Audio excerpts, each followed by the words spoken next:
جب تمہارا قادر، جب تمہارا قادر مطلق خدا ہو جائے گا۔ اعوذ باللہ من الشیطان الرجیم، بسم اللہ الرحمن الرحیم۔ سامعین و ناظرین کرام، السلام علیکم ورحمۃ اللہ وبرکاتہ۔ خاکسار سیدنا حضرت مسیح موعود علیہ السلام کی عربی کتاب نور الحق حصہ اول کا اردو ترجمہ قسطوار پیش کر رہا ہے۔ آج کے پروگرام میں جن صفحات کو پیش کرنا مقصود ہے ان میں سیدنا حضرت مسیح موعود علیہ السلام اسلام سے مرتد بدزبان مولویوں کا تجزیہ پیش کر رہے ہیں، یعنی یہ کہ یہ لوگ اسلام کی کسی تعلیم میں کمزوری کی وجہ سے مرتد نہیں ہوئے، بلکہ یہ لوگ طمع اور لالچ میں مرتد ہوئے۔ یہ لوگ تنگ دستی کا شکار تھے، بھوکے تھے، بد اخلاق تھے، اور انہوں نے نفسانی اغراض و مقاصد کے لیے عیسائی مذہب اختیار کر لیا۔ آپ علیہ السلام انگریز عیسائی پادریوں کو متنبہ فرما رہے ہیں کہ ایسے مرتد مولویوں کے وظیفے مقرر کرنے کی بجائے ان کی قوم اور ان کے خاندانی پیشہ کی نسبت سے ان کو محنت مزدوری کے کام پر لگا دیا جائے، تاکہ یہ لوگ اپنے کار دنیا میں مصروف ہو جائیں اور اسلام کے خلاف بدزبانی سے باز آ جائیں، اور یہ وظیفے جو ان مرتد مولویوں کو دیے جا رہے ہیں ان رقوم کو رفاہ عامہ میں خرچ کیا جائے۔ سیدنا حضرت مسیح موعود علیہ السلام کی تحریرات و ملفوظات کو پڑھنے اور سننے سے بخوبی معلوم ہو جاتا ہے کہ اس زمانے میں آپ علیہ السلام تنہا اسلام کا کامیاب دفاع کر رہے تھے، اور آپ علیہ السلام کے رگ و ریشہ میں سیدنا حضرت محمد رسول اللہ صلی اللہ علیہ وآلہ وسلم کی بے انتہا محبت رچی بسی ہوئی تھی، اور آپ علیہ السلام ان مرتد مولویوں کی بدزبانیوں پر دلی دکھ اور صدمہ محسوس کر رہے تھے۔ اس لیے آپ علیہ السلام نے ان مرتد مولویوں کا انتہائی گہرائی میں محاسبہ کیا ہے۔ آپ علیہ السلام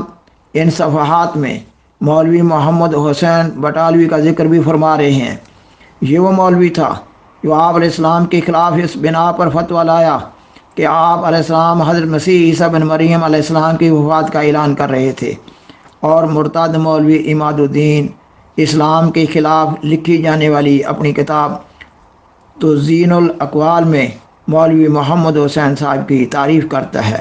اس واقعہ سے نام نہاد علماء اور اسلام سے مرتد مولویوں کی دینی حالت کا علم ہو رہا ہے۔ آپ علیہ السلام نے اپنی یہ کتاب نور الحق عربی زبان میں پیش کرتے ہوئے ان لوگوں سے مطالبہ کیا کہ اگر وہ عالم ہیں تو اس کتاب کی مثل لے آویں، لیکن اگر وہ اس کتاب کی مثل بھی نہیں لاتے اور اسلام کے خلاف بدزبانی سے بھی نہیں روکتے تو پھر ان لوگوں پر ہزار لعنت۔ اور آج کے نام نہاد علماء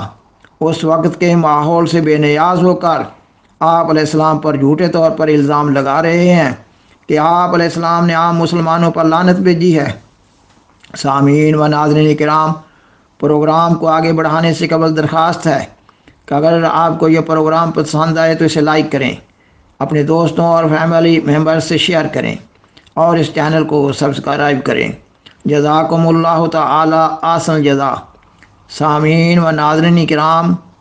خاکسار سیدنا حضرت مسیح موعود علیہ السلام کی عربی کتاب نور الحق حصہ اول کا اردو ترجمہ قسطوار پیش کر رہا ہے۔ گزشتہ سے پیوستہ سیدنا حضرت مسیح موعود علیہ السلام فرماتے ہیں، اور ان کے دین اسلام سے مرتد ہونے کا بڑا باعث کثرت حمق اور قلت تدبر ہے، اور پھر باوجود اس کے ان میں اکثر مرتد ہونے کا سبب بھوک کی آگ کا بھڑک اٹھنا ہے، اور رات کی روٹی کے لیے بے قرار ہونا، اور اچھے اچھے کھانوں کا لالچ، اور شراب کی حرص، اور نازک اندام عورتوں کی رغبت، اور سرود کے شوق، اور لطیف بدن عورتوں کو دیکھنے کے لیے صبح کو جانا، اور گانے بجانے والی عورتوں سے میل ملاپ رکھنا، اور ایسا ہی بری خصلتیں۔ بس اسی سبب سے لالچ سے بھرے ہوئے دل کے ساتھ دنیا پر گرے جیسے مکھی پیپ اور رینٹ پر گرتی ہے، اور عاقبت سے بالکل غافل رہے، اور ان کو بجوز اس کے اور کوئی شغل نہیں رہا کہ شراب پیویں اور ناز نخرے کے ساتھ نفیس کپڑے پہنیں اور میدے کی روٹی کھاویں اور پیٹ کی مشق و شراب کے پیالوں کے ساتھ بھریں اور پاک لوگوں کی توہین کرتے رہیں۔ میں دیکھتا ہوں کہ دوست آرام دہ ان کا خمر ہے اور آدھی رات کی شراب ان کا دلی اور اندرونی یار ہے، اور پیٹ ان کا دین ہے، اور انہوں نے خدا تعالیٰ کی عظمتوں کو دلیری سے بھلا دیا ہے، اور ان کی زبانیں جھوٹ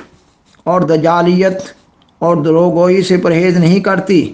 اور نہ دروغگوئی کی میل سے بچنا چاہتے ہیں۔ یہ ان کے عمل ہیں۔ پھر معصوموں کو گالیاں نکالتے ہیں،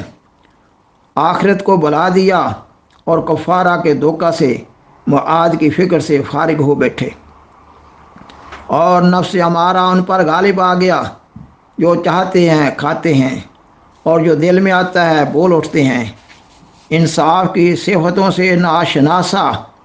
اور مخالفت کی چھاتیوں کا دودھ پی رہے ہیں، اور اس مخالفت پر کسی اور بات نے ان کو آمادہ نہیں کیا بجوز ان کے نفس جو کھلی رسی والا اور دراز خواب والا ہے۔ سو وہ حق کو چھوڑ کر باطل کی طرف جھک گئے اور داہنے ہاتھ کی طرف والوں کو چھوڑ دیا۔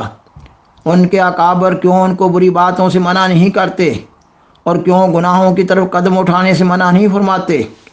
اور کیوں ان کو فارغ بٹھا رکھا ہے؟ سو میرے نزدیک واجبات سے ہے کہ کچھ ایسی خدمات ان پر مقرر کی جائیں جو قوم اور پیشہ کے لحاظ سے ان کے مناسب حال ہوں۔ پس چاہیے کہ نجار کو تو تیشہ دیا جائے، اور دھوننے کے لیے ایک مضبوط دھن کی پنجن، اور نائی کو نشتر، اور استرا اور تیلی کو ایک بڑا سا کوہلو سپرد ہو، تاکہ ہر یک شخص ان میں سے اس کام میں مشغول ہو جائے جس کا وہ اہل ہے، اور تاکہ اس انتظام سے ہر ایک ان میں سے فضول گوئی اور بیہودہ اور گناہ کی باتوں سے رک جائے، تاکہ خلق اللہ اور خدا تعالیٰ کے بندوں کو ان کی شرارت اور ایذا سے راحت حاصل ہو، اور اس انتظام میں ان کے اکابر کو جو زیان رسیدہ ہے بہت ہی نفع ہے۔ اور یہ آدمی جس نے مجھ پر حملہ کیا، سو اس نے صرف اس اضطرار کی وجہ سے حملہ کیا ہے جو اس کو پیش آئے، اور وہ یہ ہے کہ وہ ان سوالات کے جواب دینے سے عاجز ہو گیا جو ہم نے ایک مباحثہ میں جو ان میں اور ہم میں تھا اس پر اس کے رفیقوں پر کیے تھے، اور کھل گیا کہ وہ لوگ باطل اور کھلی کھلی گمراہی میں ہیں۔ پس یہ شخص نہایت ہی شرمندہ ہوا اور ایسا بے قرار ہوا جیسے کہ کوئی ذبح کیا جاتا ہے، اور اس پر کام مشکل ہو گیا۔ پس اس کو کوئی ایسا راہ نہ مل سکا جس سے وہ اپنی قوم کو راضی کر سکتا،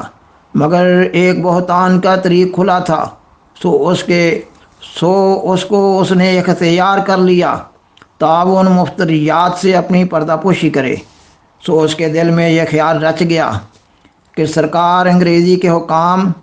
اور اہل حکومت سے بدریہ اپنی جھوٹی مخبری کے اس کام میں مدد لیوے،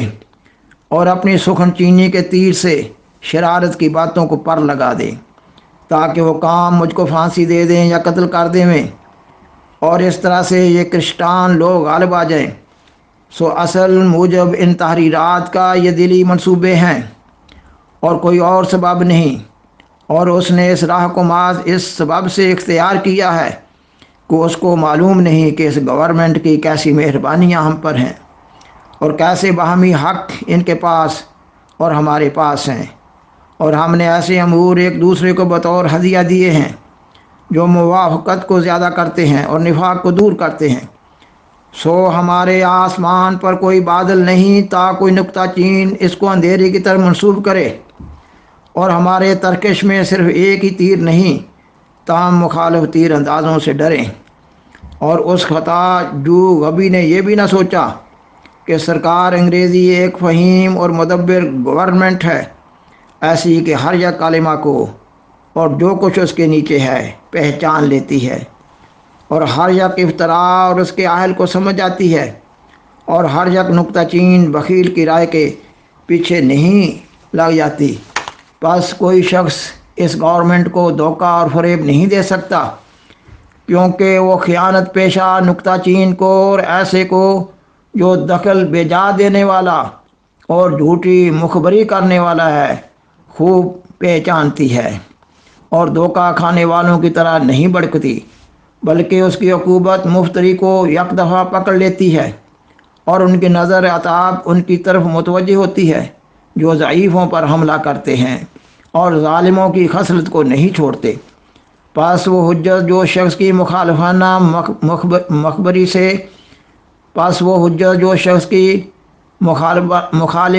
مخبری سے ہم کو بری کرتی اور اس کی مضبوطی فریب سے ہم کو نجات دیتی ہے اور اس کو اپنے مقصود سے ناکام رکھتی ہے، سو وہی دلائل بریت ہیں جو ہم ابھی لکھ چکے ہیں۔ اور خدا تعالی جانتا ہے جو ہم ان بیجائے الزاموں سے بری ہیں، بلکہ اس بات کے مستحق ہیں جو سرکار انگریزی اپنے کامل انعام سے ہم کو متمتع فرماوے اور ہمارے نیک کام کی جزا بڑھ کر دیوے اور ضرورتوں کے وقت ہماری مدد کرے اور ہمیں اپنے احسان کرنے والوں میں سے خیال کرے۔ یہ وہ بات ہے جس میں ایک ذرہ کے برابر فرق نہیں، اور جاننے والے اس کو جانتے ہیں، مگر ہمارے پاس ایسے شخص کا علاج نہیں جو نکتہ چین ہے، بے حیا اور سفلا اور عیب ڈھونڈنے والا ہو، اور ہم وہ سب باتیں کہہ چکے ہیں جن میں ان جھوٹوں کا رد ہے۔ اور جو اس شخص نے شیخ بٹالوی کی تعریف لکھی ہے، یعنی محمد حسین صاحب رسالہ اشاعت و سنہ کی، اور کہا کہ یہ شخص اچھا آدمی اور قابل تحسین ہے، سو ہم اس بات کا بید نہیں سمجھتے، اور ہم نہایت متعجب ہیں کہ کس طرح محمد حسین کی ایسے شخص نے تعریف کی جو رسول اللہ صلی اللہ علیہ وآلہ وسلم کو گالیاں دیتا، اور کسی ایسے مومن سے راضی نہیں جو محب رسول اللہ ہو، اور ہمارے نبی صلی اللہ علیہ وآلہ وسلم کو ایسے کالموں کے ساتھ گالیاں نکالتا ہے جس سے مسلمانوں کو دل کانپ جاتے ہیں، اور ہم تعریف سے انکار نہیں کرتے۔ شاید شیخ بٹالوی کرسٹانوں کی نظر میں ایسا ہی ہو، اور شاید وہ کوئی ایسا کلمہ بول اٹھا ہے جو دشمنان رسول صلی اللہ علیہ وآلہ وسلم کو اچھا معلوم ہوا، لیکن ہم مناسب نہیں دیکھتے جو اس بارے میں کلام کریں، اور اس امر میں ہم کلام کو طول دینا نہیں چاہتے، اور ہر جگہ اپنے قول سے پکڑا جائے گا، اور خدا تعالیٰ نیک بختوں اور بدبختوں کو دیکھ رہا ہے۔ وآخر دعوانا ان الحمد للہ رب العالمین۔ شکریہ۔